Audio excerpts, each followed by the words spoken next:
First up on the show, the Israeli war. Planes struck hundreds of targets in Lebanon amid fears of a full-scale war, following the device explosions that killed at least 37 people. Now Qatar Airways has prohibited passengers from carrying pages and walkie-talkies on its flights while boarding flights from Lebanon in the wake of these explosions.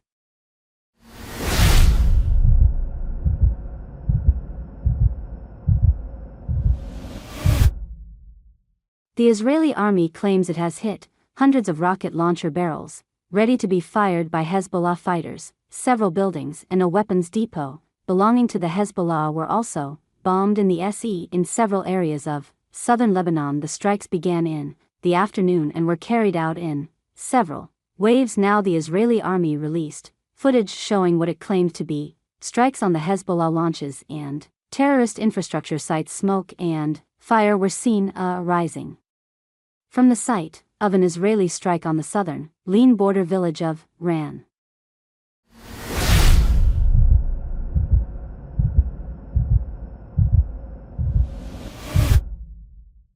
And Israel's defense minister Gallant said IDF's actions against Lebanese militant group Hezbollah will continue and Hezbollah will pay an increasing price as Israel seeks the return of its residents to homes near the Lebanon border.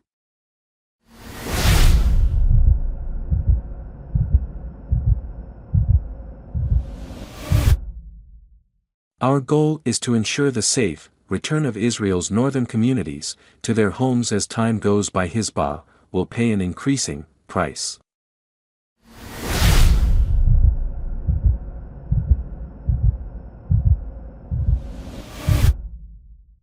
Now the Israeli Air Force jets flew low over Beirut and carried out sonic booms even during a speech by Hala. Leaders say NASA the mock air raid was the lowest jets had flown over the city since the beginning of the war. In October, Hezbollah leader Nzila, in a televised address, called the device attacks an act of war that crossed all red lines and vowed to keep up daily strikes on Israel. He said Israel will face tough retribution and just punishment.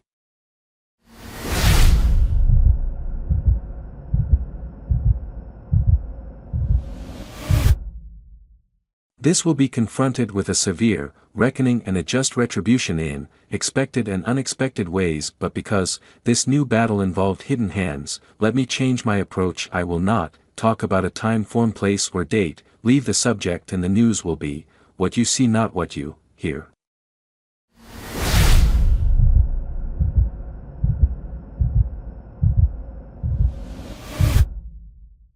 Now on the other hand, the White House said President Joe Biden believes there can be still a diplomatic resolution to the escalating tensions between Israel and Hezbollah. The U.S. State Department said Hezbollah must stop its attacks against Israel if it wants to ease tensions in the region. Meanwhile, in a video message addressed to the Lebanese people, the French President Emmanuel Macron said Lebanon cannot live in fear of an imminent war, and conflict must be avoided.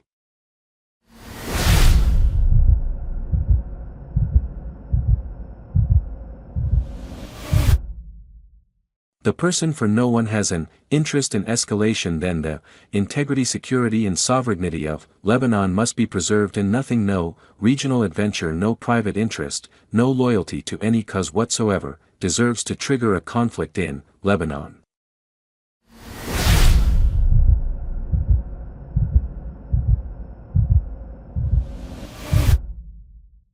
Now the British Foreign Secretary, David Lammy, called for an immediate ceasefire between Israel and Hezbollah, as the week of escalation has brought both sides to the brink of war.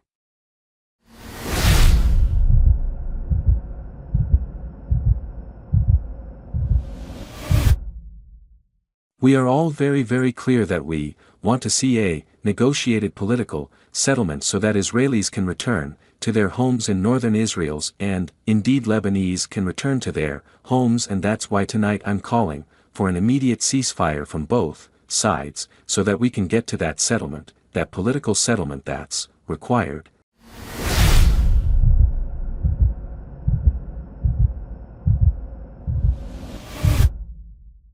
Thanks for watching this video.